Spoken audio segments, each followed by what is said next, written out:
Alors, je vous montre autre chose qui peut servir, c'est remplacer un mot par une image. Ah oui, remplacer un mot par une image, on fait ça vite fait. Donc vous allez taper, ça peut être pratique par exemple quand vous avez une marque et plutôt que de mettre le nom de la marque, vous mettez une image, l'image de la marque, ça peut être sympa. Par exemple, la marque que j'ai ici, ça va être la marque qui s'appelle Squelette. Voilà. Donc j'ai 3 fois le mot squelette en majuscule à différents endroits. 1, 2, 3. Je vais créer mon logo, par exemple dans Illustrator. On va rapidement aller dans Illustrator créer le logo squelette. Ou autre, hein, c'est vous qui voyez.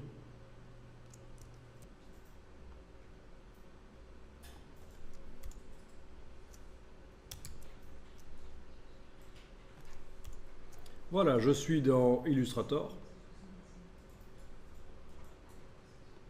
Vous faites un document en format A4.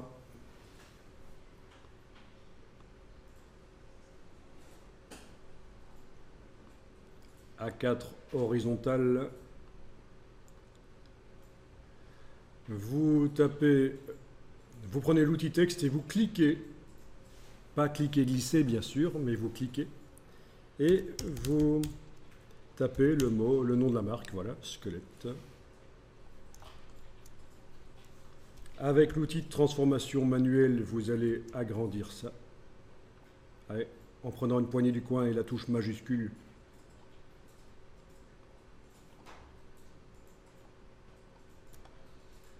Vous choisissez une police de caractères, menu, fenêtre, texte, caractère.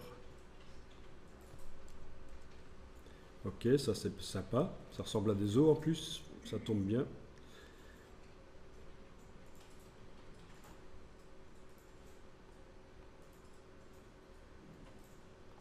Je viens de déployer les options de la palette caractères dans Illustrator et j'ai choisi approche optique. Est-ce qu'il y avait besoin de déployer les options? Non, même pas, c'était là. Et ça fait une grosse différence. Hein. Entre l'approche auto et l'approche optique, le mot s'améliore quand même pas mal. Ok, je vous laisse délirer un peu avec la palette aspect.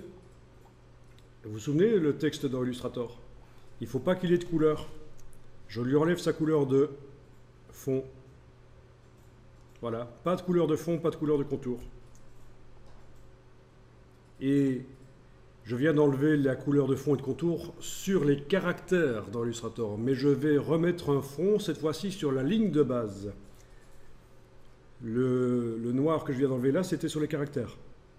Là, je vais maintenant dans la palette aspect, en ayant la ligne de base sélectionnée, j'ajoute un nouveau fond. Voilà. Et là, ça va me permettre de faire différentes choses, notamment de mettre un contour également, parce que le fond est arrivé avec un contour. De mettre un contour d'une certaine épaisseur que je fais passer sous le fond pour qu'il déborde par-dessous le fond. Donc dans la palette aspect, je le fais déborder. Bon, ça c'est de l'Illustrator, normalement. Vous connaissez ça.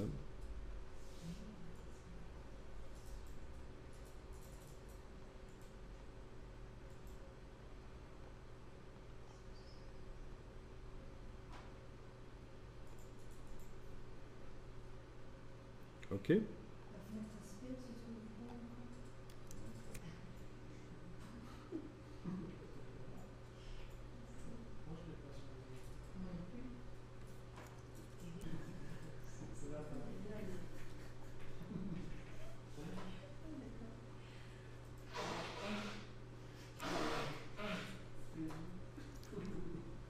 Voilà, bon, peu importe, vous faites un truc rapidos dans Illustrator et on va considérer que c'est la marque. Donc je vais resserrer maintenant le plan de travail autour de la marque quand même. Je prends l'outil plan de travail et je resserre autour. Sinon, vous prenez n'importe quoi comme image, ça fonctionne.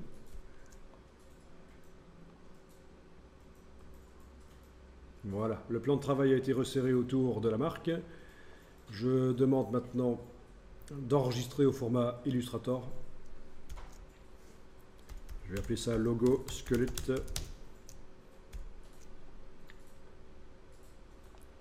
Et dans InDesign, j'importe le logo sur le côté du document, fichier importé.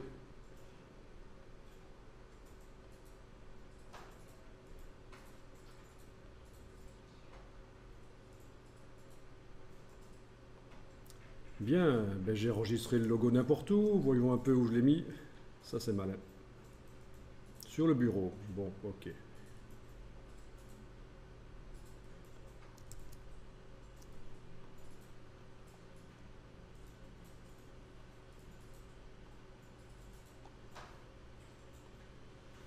Donc je disais, dans InDesign, j'importe le logo AI. Voilà, cliquez, glissez, le voilà.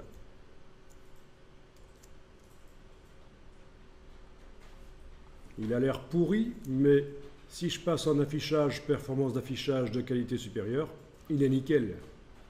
D'accord? Ça, c'est du B.A.B.A. InDesign. Voilà.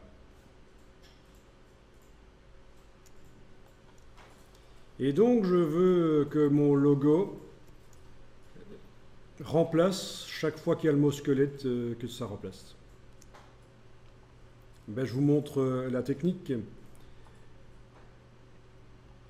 Je déplace mon logo sur le texte. Je le redimensionne avec l'outil de transformation manuelle de manière à ce qu'il ait la même taille que le texte.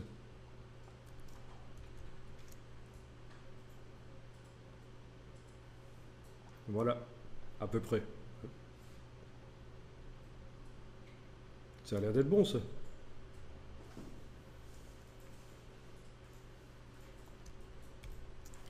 Avec la flèche noire, je vais même le resserrer un peu. Recadrage avec la flèche noire.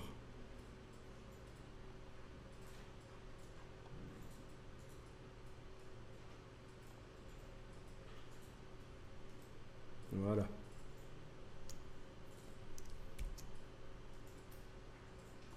Et je coupe le mot. CTRL X. Et je fais édition, rechercher, remplacer.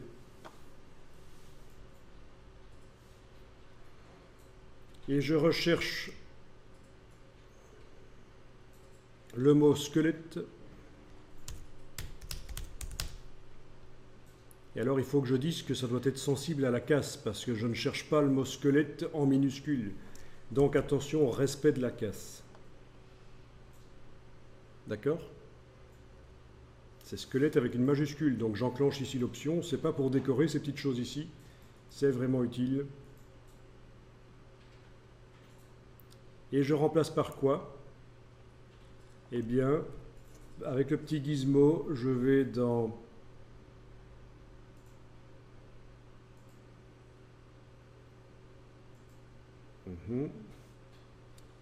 bonne question, dans quoi?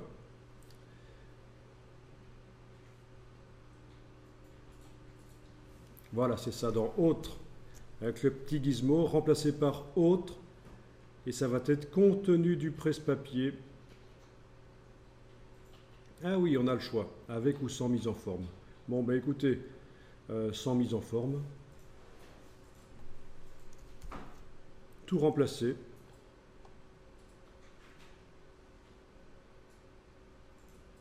Et voilà, ça a marché. À moitié. Chaque mot squelette a été remplacé par le logo squelette. Terminé. Mais je vais annuler ça, parce que vous avez vu qu'il n'est pas bien positionné. Il n'était pas bien positionné sur la ligne. Donc je vais vous montrer comment y arriver automatiquement, à le coller et qu'il soit à la bonne hauteur par rapport aux autres lettres. Ok, vous allez maintenant cliquer dans le texte et vous collez. Voilà, vous avez collé le logo dans le texte. Vous le sélectionnez avec l'outil texte.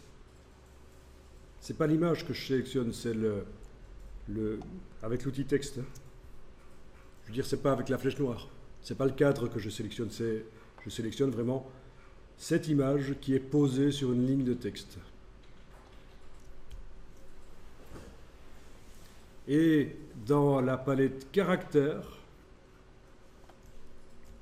je vais jouer sur ceci, le décalage par rapport à la ligne de base. Et je positionne mon logo, je le décale pour qu'il soit correctement mis sur la ligne, vous voyez.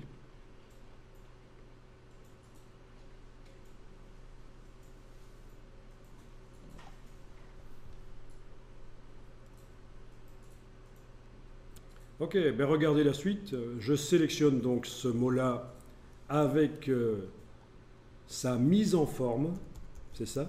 La mise en forme, c'est le fait que j'ai décidé que je fais certaines choses dessus, notamment le descendre là de 7 points par rapport à sa position initiale. Je le coupe, CTRL X, je fais un édition, rechercher, remplacer. Cette fois-ci, je recherche toujours le mot squelette avec une majuscule, donc ici, respect de la casse, et je remplace par autre, contenu du presse-papier avec mise en forme. Tout remplacer. Voilà, et ça marche. Cette fois-ci, le mot est bien positionné à la bonne hauteur par rapport aux lignes parce que je l'ai collé avec la mise en forme. Chaque image qui a été collée a un décalage de -7. Partout où le mot squelette a été collé tout seul, il y a un décalage de -7. C'est ça collé avec la mise en forme. Mais ça suppose qu'on a fait la mise en forme avant, sur un échantillon, un mot que j'ai inséré et que j'ai formaté. Pour l'insérer dans le flux du texte, vous avez fait un espace ou comment vous avez fait là? J'avais mis le curseur et j'avais collé. Ah oui, il n'est pas dans le flux quoi. Si, il était dans le flux. Celui que j'ai paramétré, oui, il était dans le flux. Oui. Entre deux mots, j'avais collé. Voilà, et comme ça, vous voyez comment mettre une marque, ça peut être sympa.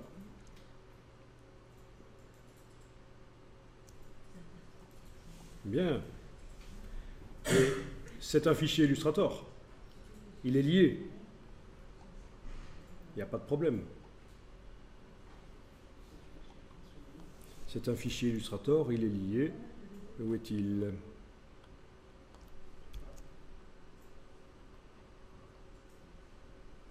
Voilà, logo squelette. À 3 endroits sur la page 7. Bon, ben, ça veut dire évidemment que si je vais dans Illustrator et que je modifie le mot, ça va se répercuter dans InDesign. Voilà, par exemple, je le mets en vert, fichier enregistré sous le même nom. Donc, le fichier Illustrator a été mis à jour sur le disque dur. En principe, ça devrait repérer qu'il a été mis à jour. Pourquoi ça ne va pas? Logo squelette. Il a été enregistré pourtant. On dirait que InDesign ne repère pas trop qu'il a...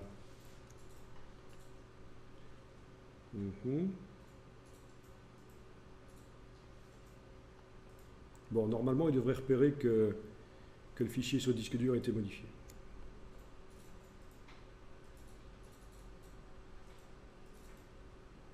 C'est pas grave, je vais rééditer le lien.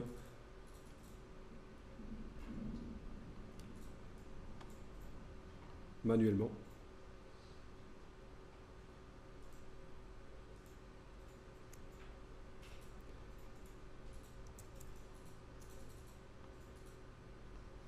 Pas de panique, ça va d'aller.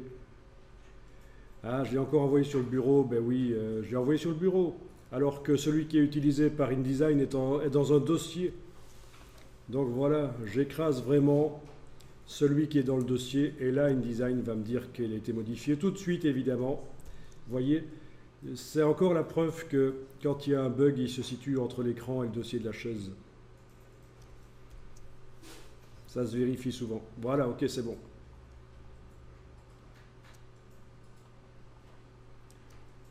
Et donc celui qui est sur le bureau ne me sert pas. Il va plutôt m'ennuyer. Je supprime celui que j'avais envoyé sur le bureau. C'est celui dans dans mon dossier à côté des documents InDesign qui est utilisé par InDesign.